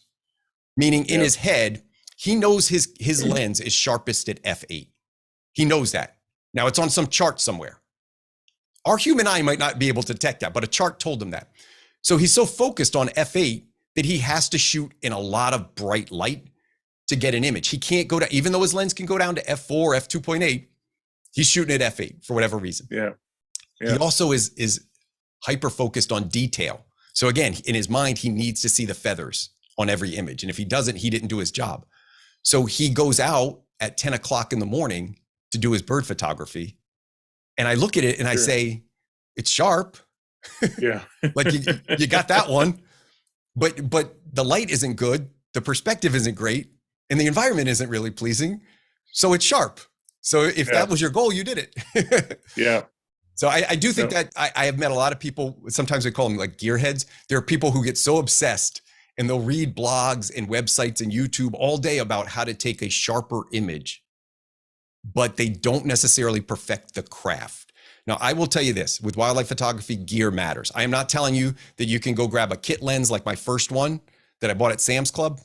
I'm not telling you I can take that camera out and do the same images that I showed you today. I don't think. I've done it as an experiment. I have taken good pictures with kit lenses, but it would not be something I would look forward to, like if that was my budget. If you are able to afford that, bless you. Like I never take that for granted. The fact that I can, now afford this, I do this as a part-time job to pay for my gear. That's what I do. I earn money from this craft just to pay and support the hobby because I at some point want to retire and it gets very expensive. Yes, it does. As I've been a professional photographer for 40 years. It did it when it was a lot harder. It's gotten a lot easier these days, but it still costs a lot of money to do some of these things. Yeah, and I will tell you this, the cameras now are, my Z9, I did a video on this one time, has a mode where I can put the camera out on a stand, set it up, and walk away. I can come back 2 hours later and I can check and see if I got pictures. I've done that as an experiment. And I posted a picture on my social media of an image that I took where I wasn't even there. So it's basically camera trapping without the accessories of a camera trap anymore. That's how sophisticated some of the bodies have gotten. So that Z9 is pretty incredible. Yeah, no, it's the equipment is just getting amazing. And when, I mean, 40 years ago, you had to know so much more in photography than you do today. Yep. So it's in some ways it drives me nuts, since I had to learn how to do it the hard way. And then now you got the stuff and you're shooting 20 frames per second. Yep. When I first started, you had 36 frames and that was it. Yeah. There's a very interesting point that I made about artificial intelligence and Photoshop specifically, and how I don't need the skill anymore. The new generation of Photoshop has a feature called generative fill, and it artificially puts in whatever you want. If you want to change the background, it'll change the background. It does it actually very well, and it's only in its infancy.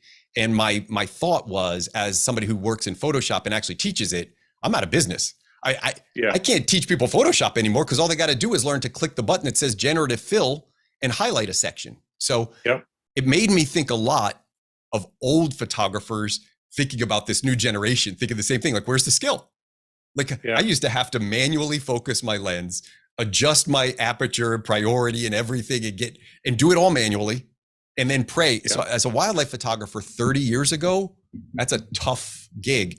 Now you can pick up a camera in your first year and really start taking some pretty good pictures if you have a basic understanding of some of the things. That would have been really, really difficult to take award-winning pictures in your first year 30 years ago. Yep. 30, 40 years ago, it was a lot tougher. I mean, I went to school for 5 years for photography.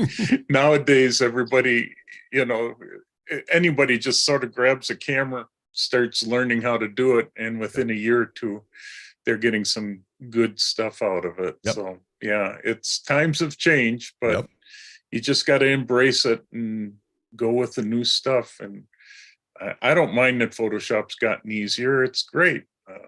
I used to be able to do stuff the hard way. Now I can do it a lot easier and quicker. I got a question from Ken Cena. How many lenses do you take with you on a shoot, and what is your favorite lens? I generally so I do some macro photography. I use 2 lenses for that. I have a 105 millimeter Nikon, which is a beautiful lens. I also play around, I wish I had it here. I play around with this ultra macro. It's a Leiwa 2.5 to 5x ultra macro. So if you guys have ever done macro photography, you get these hyper detailed images. I don't know if I posted any of those in here. I might've posted a plant picture from before. I like those 2. So when at home, I use those. I very rarely shoot birds at my house, occasionally. I use the 400 2.8. When I'm out in the field, that's all I take. I just take the 400 2.8.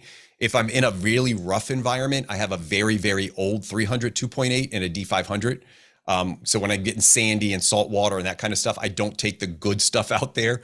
I take that second setup, that old DSLR out there. Sure. Okay. We have from Kenny Bowman, what percentage of your shots are handheld versus tripod or gimbal? Oh, this is a great question. Yeah. I am probably less than 5% tripod. I actually shoot a monopod. I would say 80% of my photography is on a monopod. And again, I'm not trying to plug my YouTube videos. I just can't answer every question. I can give you more detail. If you're interested in that, I just did a video on perspective and how changing a little left and right. And the reason I don't use a tripod as a bird photographer is I can't move easily. Yeah. So if a bird lands and there's a stick in front of it, I can't pick up my tripod and move it. The bird's going to be gone. A monopod I can shift. So I use a monopod for songbirds almost exclusively. Sometimes I shoot out of my car and I just use the car window. If I'm shooting in the fall, this time of year, I hike a little bit more and I shoot handheld. So because I'm sitting down, I can rest the camera against my body.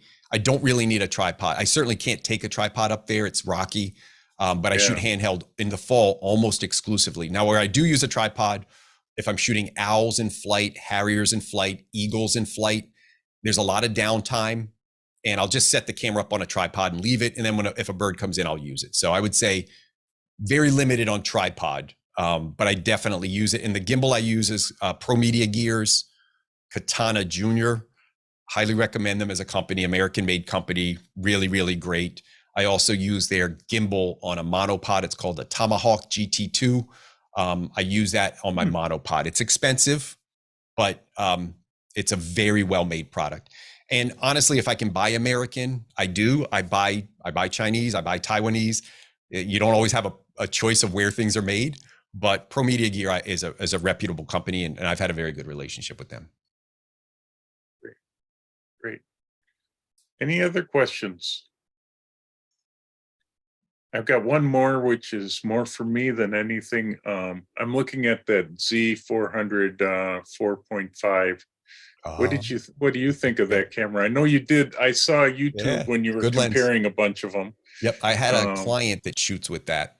It's a very good lens. It's very sharp, and the aperture is just about right. Based off of the price point, it is wonderful. If you go to a teleconverter, you need a little bit more light. I think you're at 6.3 with the teleconverter. She shot it with a 1.4, no problems. It looked great. I think we even tried a 2.0 because I have a 2.0. I think we threw that on there. Still looked pretty good. You're up at f9 now, so you just need a lot of light. But I liked that one a lot. If you were on Safari, the 100 to 400 is probably a better option. Like if that's kind of your goal, because you can actually almost shoot like headshots and portraiture with that. You could shoot large animals, and you can go to 400. But I think the f-stop on that is 5.6. I think on that. Yeah, it's a little slower. Yeah. I mean, I shoot right now with a 200 to 400 f4 in the F series yet. Yep. And I shoot more racing than I do birds, but I do birds once in a while too, because I got that equipment sort of transfers over from racing to that. But I'm looking to get a lot lighter because that 200 to 400 is just a beast. That lens is small and light. I mean, relative. Some people that might shoot like 85 millimeters might think it's big, but if for a 400 millimeter lens, it was handhold it all day long. It was really, really nice. Yep. And that's what I'm looking at, is something that I can handhold at times. I don't as much need to zoom, although I am considering the 100 to 400 as well. But they're both about equally as sharp, I would say. And that was, again, I don't look at the charts all the time. I'll go over there and glance at some stuff. I just try to like take pictures and say, let me look at it. What does a human see? Because my eyes can't tell the difference in some of the sharpnesses. Now, some you can. Some your human eye can be like, yeah, that one is not as sharp as that one. Easy to see. But for the most part, it's very, very small grades in between the quality of those. All three of those lenses are very close. Even my 400 2.8, it is a little sharper, but not human eye. You couldn't tell which one was taken with which. Yeah. No, and I'd love the 400 2.8. I just can't afford to spend it. I'm winding my career down, so to invest that kind of money into that lens, it was bad enough on the 200 to 400 f4 that I got.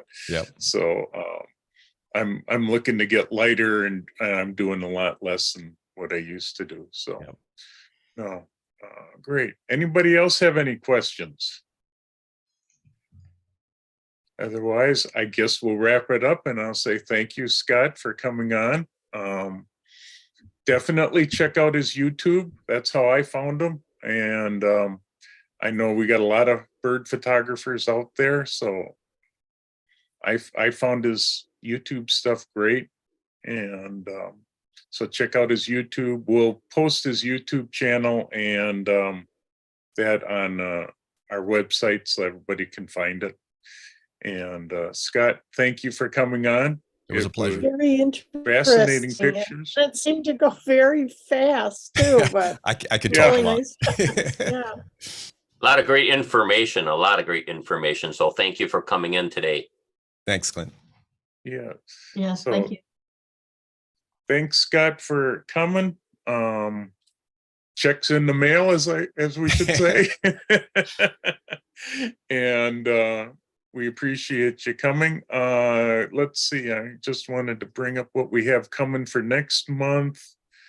I think it's Mike Motz, if I remember right, and macro photography. Yeah, Mike Moats, and the properly equipped macro photographer is talking in October. For November, we have Robert Canis talking about the Nordic seasons. He's a photographer out in the Norway area. So it's going to be interesting to see that. And then we're working on next year. So we got a lot of possibilities going, and we'll keep trying to bring all these great photographers in and get a wide variety of interests in that. So with that, since we don't seem to have any questions, do we have any open questions that anybody wants to ask or needs to ask? Yeah, I have just a quick one. sure. I downloaded the Photoshop 2024, and then when I operated it up, it says, hey, your operating system should be updated, because I'm on a 12.6 Ventura, Monterey. And so Ventura is the next up. And I was just curious, being that I'm using older printers, has anybody had any issues by going up to the new Ventura and working with your older printers or not? I haven't so far. I'm running an Epson 3800, which is, Okay. boy, got to be about 8-9 years old. Yeah. And I'm running Ventura, and it still works. Okay. I have a 2880, which is a little bit older, but still the same vintage type of printer. So Yeah, I'm just curious. I believe it would still work. I just get but nervous with that yeah, stuff. I don't. Windows seem to be a real sensitive type thing. My wife has a Windows machine, and it doesn't like my Hewlett Packard at all. yeah, But the Hewlett Packard is about 10 years old. So, but Sure. I'm just curious. I'm just curious if anybody had any issues. yeah. Thank you. It's you're getting on the edge. I figure I'm on the edge, and yeah, Ventura is the current one, and we're actually going to be going to Sonoma is the next one that's coming up any time now. Okay. So yeah, you might want to jump into Ventura. I haven't noticed too many problems. You might check your other programs. If you got some older programs, those might be a problem. Okay, I was just curious about I was more concerned about the printer than anything else. So, Yeah, but and the drive. I'm going to go ahead and do it anyways, and just take it what happens if I have to buy a new printer. Well, so be it. A good excuse for my wife anyway. So. Yep. Okay. But yeah, it's so far the drivers are still working on those old printers. So, All right, thank you. Yeah, no problem. I thought this was kind of interesting. We were talking about birds and photography. I thought it was kind of interesting that we had pink flamingos in Lake Michigan. I think they said first time ever. So I thought that was kind of cool to see up in Port Washington. Mark, you can ask a question. I've let you taken you off. Yeah, mute, so. the question I have is Sony's coming out with the Alpha 7C, the compact, and 2 new models.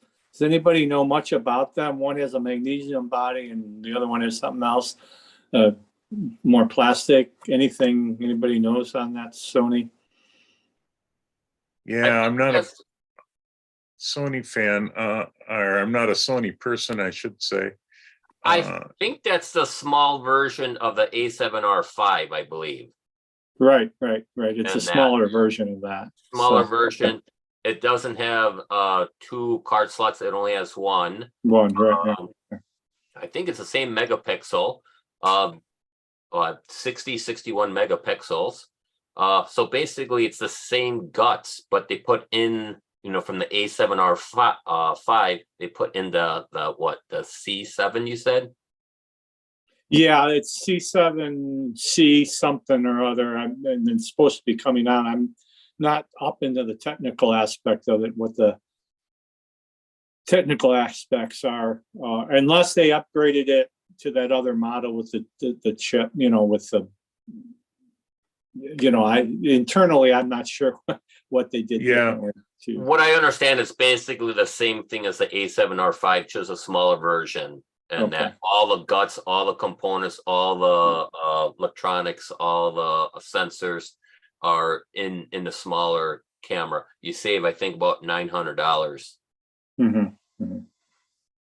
Yeah, it sounds like it's got a few, limitations, but I would imagine that anything that's, just comes out is going to have a fast processor on it. And, they almost all these cameras give you a pretty good image. So it's all depends on, all the features that you happen to need to get out to take pictures these Yeah, days. yeah, and I like the compactness of it because I do more street photography in that line than, and I Oh, can't sure. justify like a Q3 now. That's way Yeah. too for what I do. So okay, Yeah, no, it sounds like that would probably be a nice small camera. I know it's a lot smaller than the full size stuff that's out there. So okay, No. thank you.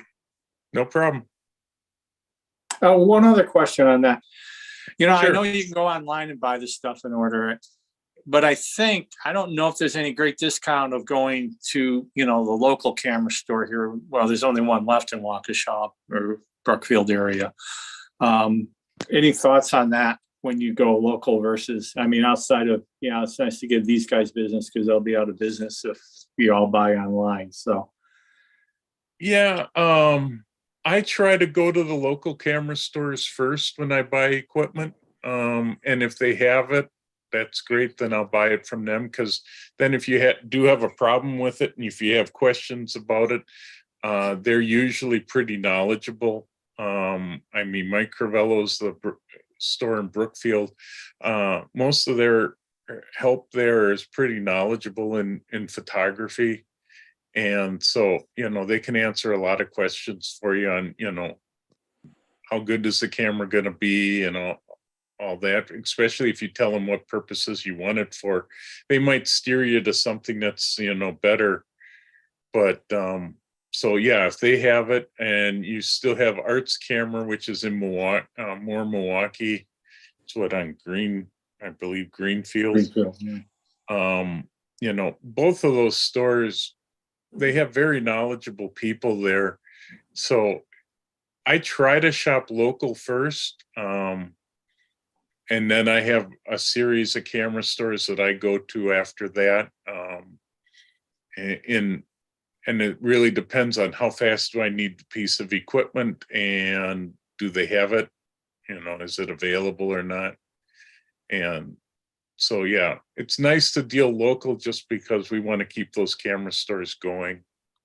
And it's tough for them to make. They don't make a lot of money when they sell a camera. Yeah. Okay. Because I did Thank that you, for Aaron. 10 years. Yeah, I really do like buying local too, because you get the support right away. You can go into the store and that. I'm not really too much of a fan. Yes, I have bought stuff online, but I like buying local. You keep them in business.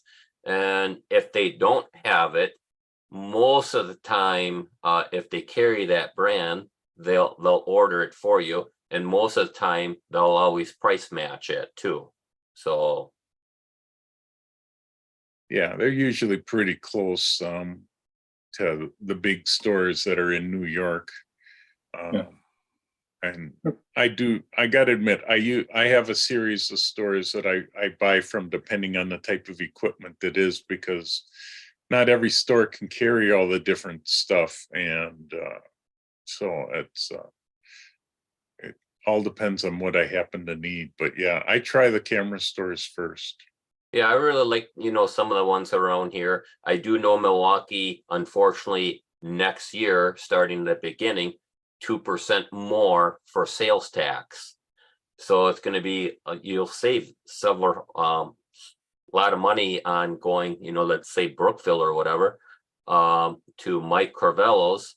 Another one that's really good is the Camera Casino up in Oshkosh. They have a really good selection of camera and camera equipment. Yeah, I didn't even know about them. Hard to keep track of all of them, but good points, Clint. Good Thank you. points. No problem. Anybody else have any questions? Well, if not, I think we can just call it a day. It's been a really interesting day with lots of good photography to look at. Oh, Ken Bowman is asked, lately when I do edit in Photoshop from Lightroom, I'm forced to use the beta, Photoshop beta. Oh, if you make sure that the beta is not running, then it should go and default back to the new version, which is 2024. And if you want, you can actually get rid of the beta, uninstall it and just run off of 2024, since 2024, the new Photoshop is what Photoshop beta was, has all those same features. So a lot of people have shut it off, but I have both on my computer. And as long as I have the beta turned off, you may have to go into the preferences in Lightroom and make sure that your preferences is set for 2024. And then you'll have to go back if you need to use beta to change it in beta. So that should make it work, because I've pretty much stopped using the beta since 2024 came out. Hope that answers your question. And if not, well, we're coming right up to noon anyhow. So thanks everybody for coming. It was an interesting day and saw a lot of great pictures. And we'll be going to macro photography next month. So I hope we'll see a lot of you there.